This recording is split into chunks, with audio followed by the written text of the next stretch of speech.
Stop. Giveaway time nih. Channel YouTube OLX Indonesia bakal bagi-bagi saldo digital dengan total 1,5 juta rupiah. Gimana cara ikutannya? Tonton video ini dan jangan di-skip ya. Secara default, mobil ini punya 3 mode berkendara. Off-roadnya bukan gimmick. Bisa juga diajak tipis-tipis. Dan yang paling enak dari mobil ini adalah kita punya asisten pribadi di dalam mobil ini. Gimana sih rasa berkendaranya? Apakah rasa berkendaranya sama yang ditawarkan sama fiturnya? Hai Lexers, balik lagi di segmen Ngegas, nge-review mobil bekas berkualitas bersama gue Aris Rihadi, dan di samping gue udah ada Chery Omoda 5 GT. Mobil terbaru yang dihadirkan Chery di tahun 2022 dengan pembaruan. Oh, itu sendiri artinya oksigen, moda modern. Harapannya adalah mobil ini bisa menghadirkan nafas baru di bidang otomotif khususnya mobil. Dari desain, dari mesin, dan teknologi, serta fitur yang berlimpah. Penasaran kayak apa? Sebelum lanjut, subscribe dulu sama nyalain notifikasinya biar kalian tahu kalau kita ada video terbaru.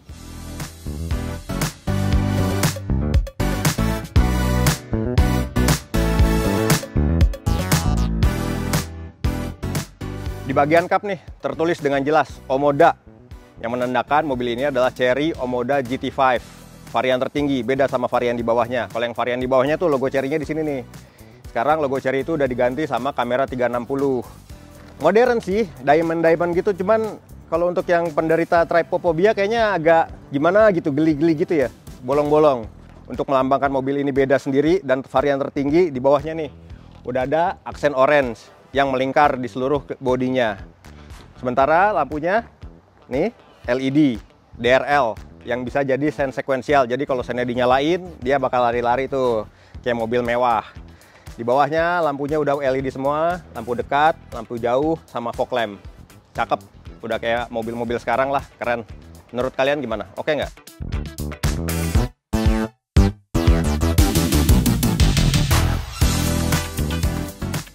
Kalau di bagian samping, mobil ini seperti yang tadi udah gue bilang, bangga banget sama Omodanya. Bahkan emblem di peleknya aja Omoda nih. Peleknya ring 18 dengan aksen orange, dan kaliper brake warna merah nih, seolah-olah racing, kenceng. Padahal ini bawaan ya, bukan modifikasi. Lanjut, spion, aksennya oranye juga ada di sini, ada kamera 360, di bawah juga ada oranye-oranye seperti biasa. Secara garis besar, bodinya, kalau menurut gue ya, ini ala-ala SUV coupe dari Eropa. Bentuknya gini nih, dari atasnya tinggi, lama-lama makin turun. Alhasil, kacanya ya nggak gede, tapi nggak kecil juga, cukup lah. Dari pandangan ke dalam keluar sih masih oke. Desainnya juga ala-ala floating nih di sini nih. Padahal ini bukan kaca, masih bagian dari bodi.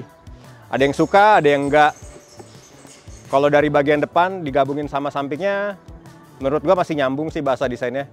Saking bangganya, tulisan Omoda juga ada di talang airnya nih. Ini di bagian kiri sama kanan juga ada. Banyak banget. Untuk dimensi dari mobil ini sendiri, editor tolonglah masukin.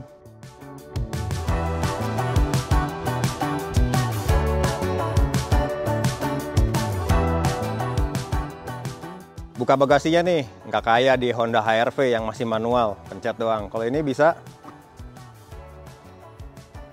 Kok nggak bisa dia? Nah, bisa tuh. Harusnya kebuka. Harusnya, cuman nggak.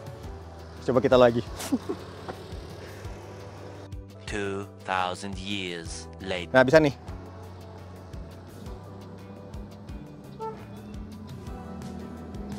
Tuh, kebuka kan? Cuma agak lama aja, bisa ditinggal ngopi kayaknya. Canggih ya? Canggih banget. Honda HR-V mana bisa begini. Tapi kalau nggak mau lama, bisa dibuka sendiri nih, dipencet ataupun dari remote-nya. Kapasitas bagasinya, kalau bangku depan nggak dilipat nih, bangku tengah 378 liter. Kalau dilipat semuanya, jadi 1075 liter. Gede banget. Sayangnya, tapi bangku baris tengah ini nggak bisa dilipat dari belakang, harus dari tengah. Di bagasinya sendiri ada power outlet nih. Buat nyolok-nyolokin ya handphone rahasia, vacuum cleaner kalau doyan bersih-bersih. Terus ini juga masih bisa dibuka. Di bawahnya ada, waduh, lumayan, ban serep yang masih temporary. Jadi bukan full size. Suaranya, iya halus, nggak ada bunyi tuh ngek, apaan. Cakep. Di bagian belakang desainnya udah futuristis banget kan, modern, tajam-tajam. Ini kalau logo gua tutup nih kayak apa coba? Kayak Lexus nggak? Bener nggak? Coba komen. Untuk di bagian atasnya, spoiler, Ada bolongannya nih 2 biji kiri kanan. Ada oren-orennya juga. Kaca belakang ada defogger, ada wipernya juga. Terus yang ini ya, ini bukan knalpot sayangnya, ini hanya hiasan doang. Knalpotnya di bawah nih ngumpet nih. Mobil Mercy juga masih kayak gini sih knalpotnya di bawah ini. Gimana? Eropa banget gak? Kalau misalnya dari depan, tengah, belakang, kayak gado-gado ya, depan bulat, tengah agak tajam, belakangnya tajam banget.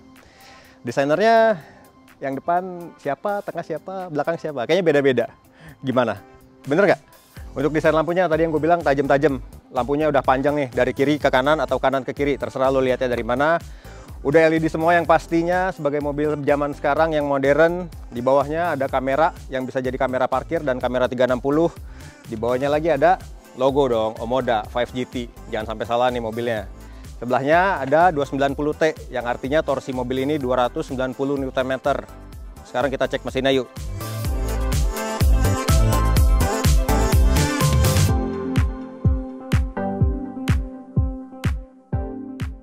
Oke, kita bahas mesinnya sekarang. Hihi, kebuka sendiri dong. Enak lagi ringan. Nggak pakai yang nyari tiang dulu. Pegel tangan, nungguin, pegangin. Oke, mesinnya 1600 cc turbo dengan transmisi 7 speed DCT. Tenaganya 197 horsepower dan torsinya 290 Nm. Udah tertera tuh di belakang tadi. Kenceng nggak? Ya, CR-V kayaknya lewat dia sama mobil ini. Stop! Giveaway time. Buat yang tadi udah nungguin, nih cara ikutan giveaway-nya. Pertama, jawab pertanyaan nih. Ada berapa tulisan Omoda di eksterior mobil ini? Yang kedua, buat kepanjangan sekreatif mungkin versi kalian dari kata Omoda. Tadi kan udah dibilang ini, Omoda versi benernya adalah O oksigen, moda modern. Nah, kalau versi kalian apa? Di komen ya jawabnya. 2 pertanyaan yang tadi. Untuk syarat dan ketentuannya baca juga di kolom deskripsi.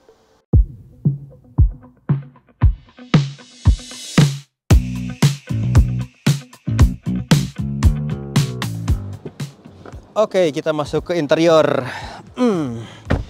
Seperti yang tadi gue bilang, fiturnya banyak banget, berlimpah banget. Dari sisi driver aja nih, joknya udah elektrik semua, naik turun, maju mundur. Jendela semuanya udah all auto, naik dan turun. Terus setirnya udah flat bottom, nyaman digenggam, cuman agak kegedean aja nih lingkarannya. Di setirnya sendiri sebelah kanan nih, di jari kanan ada audio steering switch, sementara di sebelah kirinya adalah untuk ngatur-ngatur adaptif cruise controlnya. Di depan speedometernya layar 10,2 inch.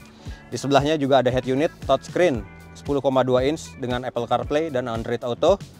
Turun ke bawah ada AC digital yang pengaturannya sentuh-sentuh. Yang sentuh-sentuh gini ada yang suka sama ada yang enggak. Kalau gue termasuk yang kurang suka karena gue lebih suka yang masih ada cetek-ceteknya. Berasa di jari. Di bawahnya high console, ada wireless charging. Ada juga buat ngecas nih remote-nya, remote mobilnya. Di tengahnya ada tuas persneling yang bentuknya perpaduan nih antara tombol dan maju mundur. Terus di sebelahnya nih ada tombol on off. Ini banyak orang salah nih, bukan buat nyalain mesin yang ini ya. Nyalain mesin tuh ada di depan nih, yang tulisannya engine start stop. Kalau yang ini buat menonaktifkan atau menyalakan head unitnya. Terus di sebelah untuk penumpang ya masih ada nih USB slot, jadi nggak rebutan kalau mau ngecas. Joknya, ala-ala mobil sport ya, ada bucket seat gitu, ada bolongannya juga. Ini berventilasi loh, jadi AC bisa dihembuskan ke sini, jadi punggung tetap dingin. Dashboardnya empuk-empuk, kayak bahan sejenis kulit gitu. Di bawahnya ada ambient light yang warnanya bisa diganti-ganti atau disesuaikan dengan musik. Di bawahnya ada glove box yang soft opening. Wah, cukup mewah ya, mobil gini ada soft openingnya. Terus terakhir, nggak lupa ada sunroof nih, bisa dibuka ditutup. Nah, atau digeser. Nggak cuma itu, fitur keselamatannya juga lengkap banget. Ada ADAS-nya, waduh, bejibun. Nanti editor masukin aja di sini ya. Banyak banget soalnya. Yang pasti mobil ini safety banget. Euro NCAP 5 dapatnya, cakep, aman. Kalau di eksterior tadi tulisannya Omoda semua. Ini ada satu-satunya logo Chery yang ada di mobil ini, di setirnya nih. Logonya sih mewah, kelihatan banget. Jadi tahu mobilnya masih tetap Chery, bukan Omoda ya. Nggak cuma pengemudi, penumpang juga dapat pengaturan jok elektrik loh. Jadi sama-sama nyaman nih penumpang sama pengemudi depan. Oke, di bagian belakang ya fiturnya nggak akan sebanyak di depan lah. Tapi untuk kenyamanan cukup luas nih untuk Gua yang tingginya 165, tinggi rata-rata orang Indonesia ya. Terus headroomnya lumayan. Secara kenyamanan cukup tegak ya. Kalau untuk perjalanan jauh sih bakal agak pegel punggung, paling bisa diakalin dengan ya merosot dikit gini lah. Untuk hiburan, kalau misalnya depan lagi pasang lagu-lagu enak, di sini sih udah dilengkapin sama audio dari Sony. Totalnya ada 9 speaker kalau nggak salah. Terus di sini masih dapat kisi-kisi AC nih. Ini hembusan dari depan ya, nggak ada pengaturannya. Terakhir ada USB-A di sini. Jadi bisa ngecas lah, lumayan. Terus ada juga nih armrest dan ada cup holdernya juga buat naruh-naruh minuman. Oke, sekarang gue udah di dalam Chery Omoda 55 GT. Mau cobain gimana sih rasa berkendaranya. Apakah rasa berkendaranya sama yang ditawarkan sama fiturnya. Maksudnya ini sama nyamannya, sama membanjakannya bagi pengemudi khususnya. Kita coba ya. Kalau secara handling dan kelimbungan menurut gue cukup oke. Dari mata orang yang tiap harinya pakai mobil Toyota Avanza ya. Jauh nyamannya. Karena ini juga pengaturannya lebih fleksibel ya. Setirnya bisa di tilt dan teleskopik sampai agak deket gitu pengemudi. Terus pengaturan joknya juga elektrik. Jadi pas aja gitu buat gua yang tingginya 165 cm. Rata-rata tinggi orang Indonesia lah. Gitu. Kalau dibejek nih misalnya. Wah.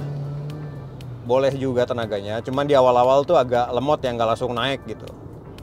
Kalau dari faktanya sendiri, dari datanya, 0 sampai 100 km per jam tuh nggak nyampe 8 detik mobil ini. Masih di bawah 10 detik sih bisa dibilang kenceng ya. Cuman kalau kelebihannya aja kurang nih. Ada juga mobil ini kekurangannya. Salah satunya adalah, nah ini dia nih, agak berisik ya kalau kita pasang sen, terus blind spot monitoringnya nyala. Banyak banget nada-nada peringatan yang bunyinya tuh beda-beda. Ya mungkin itu bisa jadi kekurangan atau kelebihan. Kalau menurut gue itu agak mengganggu aja kalau misalnya lagi ya berkendara pengen hening gitu. Tiba-tiba pasang sen bunyinya kenceng banget. Apalagi kalau lagi misalnya dalam telepon gitu, ya nggak boleh ya nyetir sambil nelpon. Pakai earphone kayak pakai apa, yang penting jangan dipegang. Tapi kalau bisa minggir dulu, mengganggu soalnya. Apalagi balas SMS tuh, balas WhatsApp. Jangan deh. Fokus nyetir aja, bahaya. Nah, kita lewat jalan bergelombang nih. Bantingannya oke. Bisa dibilang nyaman ya. Ini juga ada andil dari suspensi belakangnya nih. Yang udah multi-link independent. Beda sama torsion beam. Jadi dia ngasih bantingan tuh yang empuk dan kayak mengayun. Secara keseluruhan, untuk pengemudi ya cukup dimanjakan lah dengan fitur-fitur yang ada, khususnya fitur keselamatan ya. Jadi kita selalu aware sama jalanan. Mulai dari adaptive cruise controlnya, terus ada ADAS-nya juga. Terus tadi ada bunyi-bunyi peringatan, kayak kita nyalain sen, jadi nggak lupa matiin sen kalau habis berbelok atau bermanuver. Terus lebih aware lagi dari kendaraan yang di belakang atau pengguna lain jalan yang di belakang. Tiap ada kita mau pindah jalur, ada kendaraan di belakang atau kendaraan yang ingin mendahului, pasti ada bunyinya. Dan yang paling enak dari mobil ini adalah kita punya asisten pribadi di dalam mobil ini. Kayak personal asisten gitulah yang kita bisa minta tolong-tolong. Misalnya nih, open all window. Alright, open. Siapa tahu pengen menikmati udara segar sambil nyetir kan. Apalagi kalau di pegunungan enak banget. Emang cocok nih mobil ini dibawa ke pegunungan. Secara default mobil ini punya 3 mode berkendara. Ada Eco, Normal, Sport. Tapi ada lagi nih 3 tambahannya. Ada Snow, Mud, dan Off-Road. Off-roadnya bukan gimmick. Bisa juga diajak tipis-tipis. Tipis-tipis aja tapi ya. Karena ini kan bannya juga bawaannya bukan ban untuk off-road. Jadi kalau misalnya off-roadnya masih jalan-jalan kayak berpasir atau bergelombang gitu, masih mungkin bisa dipakai. Atau yang suka ke glamping, cocok sih pakai mobil ini. Apalagi juga kan tenaganya besar, tanjakan-tanjakan ya bisalah dilibas sama mobil ini. Cakep ya? Gimana Chery Omoda 5 GT ini? Keren nggak? Ada yang udah pernah punya? Coba deh komen. Kalau menurut gue sih udah mantap banget, desainnya bagus, mesinnya kenceng, fiturnya berlimpah. Harganya cuma 331 juta aja. Itu pun masih nego. Kalau mau lihat langsung atau detailnya langsung aja datang ke OLX Mobipic 2. Atau kalau cari mobil lain ya, klik nih link di deskripsi. Jangan lupa like, comment, dan subscribe. Sampai jumpa di next video. Bye.